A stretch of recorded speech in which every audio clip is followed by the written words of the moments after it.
নমস্কাৰ বন্ধু বান্ধৱীসকল, পোনপ্ৰথমে আপোনালোক সকলোকে মোৰ চেনেলটোলৈ স্বাগতম জনাইছোঁ।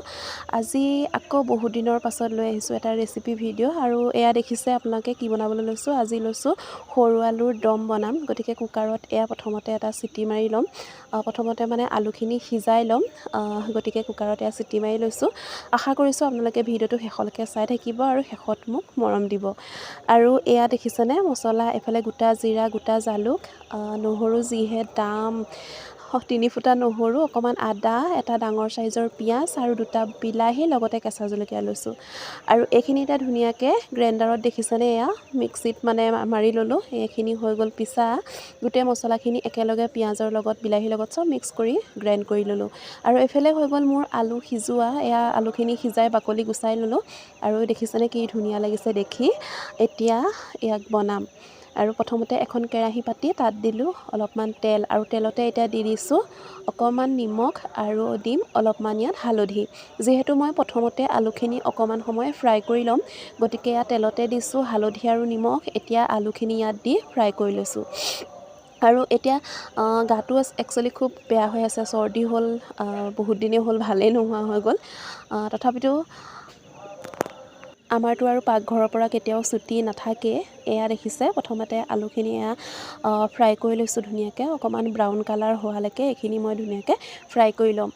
আৰু আলুখিনি ফ্ৰাই কৰাৰ পিছত আপোনালোকে ভিডিঅ'টো কণ্টিনিউ কৰি যাব, তেতিয়া নিশ্চয় গম পাব মই আজি আলুদমখিনি কেনেকৈ বনাম। আৰু এতিয়া এই আলুখিনি প্ৰথমতে ফ্ৰাই কৰা হৈ গ'ল। এতিয়া আলুখিনি বেলেগ এটা বাচনত থৈ দিলোঁ। আৰু থোৱাৰ পিছতে এয়া দেখিছেনে তেলত শুকান জলকীয়া, তেজপাত, গোটা জিৰা, এয়া অকণমান ডালচেনি আৰু ইলাচি দি দিলোঁ। আৰু এইখিনি দিয়াৰ পিছতে পিঁয়াজ নিদিওঁ, যিহেতু মই গ্ৰাইণ্ডাৰত যিখিনি মছলা মিক্স কৰি মাৰিছিলোঁ তাতে পিঁয়াজ দিয়া হৈ আছে, গতিকে ইয়াত এতিয়া পিঁয়াজ নিদিওঁ। এতিয়া ইয়াতে দি দিছোঁ গোটেই মছলাখিনি। এইখিনি মছলা এতিয়া ধুনীয়াকৈ ভাজি থাকিম যেতিয়ালৈকে কেঁচা গোন্ধটো নাযায় আৰু তেলটো নোলায়, তেতিয়ালৈকে মছলাখিনি ধুনীয়াকৈ ভাজি থাকিম। আৰু এয়া দেখিছেনে মছলাটো প্ৰায় ভাজা হৈ গৈছে, তলত মানে অকণমান লাগি ধৰা নিচিনাকৈ। মছলাটো যিমান সময় ভাজিব পাৰে সিমান সময় একচুৱেলি খাই ভাল লাগে। আৰু এতিয়া ইয়াতে দি দিলোঁ আলুখিনি।